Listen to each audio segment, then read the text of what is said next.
Pour nous, c'est toujours la récompense parce que ce sont les dernières représentations, donc c'est le bout de la route. Et on a choisi que ce soit chaque année à Carqueiranne parce que le cadre est merveilleux, le lieu est merveilleux. Et on fait 3 ou 4 représentations, on en fait 4 cette année. Et c'est vrai que la pièce s'y prête admirablement.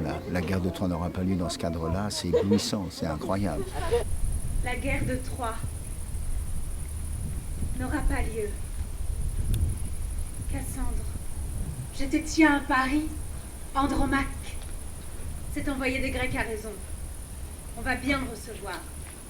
On va bien lui envelopper sa petite Hélène. Et on la lui rendra. On va le recevoir grossièrement.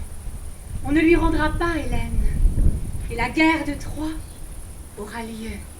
En 1935, Giraudoux est diplomate. Il a été un héros de la guerre 14-18 et Giraudoux donc sent très bien que la guerre approche. Et il veut écrire cette pièce. Et dans cette pièce, il a une idée géniale. Il prend en parallèle de la France et de l'Allemagne, la Grèce et Troie.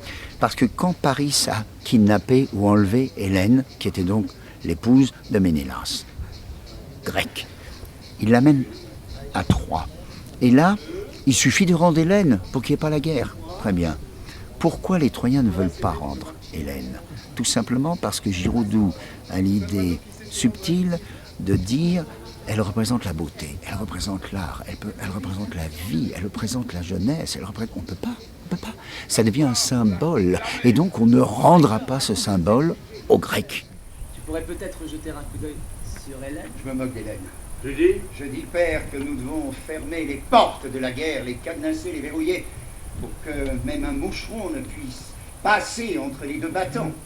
Ta phrase m'a paru moins longue. Il disait qu'il se moquait d'Hélène. Hector, Tu la vois?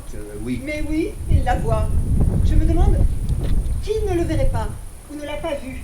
Elle fait le chemin de ronde. C'est la ronde de la beauté. Priam te réclame. Les prêtres s'opposent à ce que l'on ferme les portes de la guerre.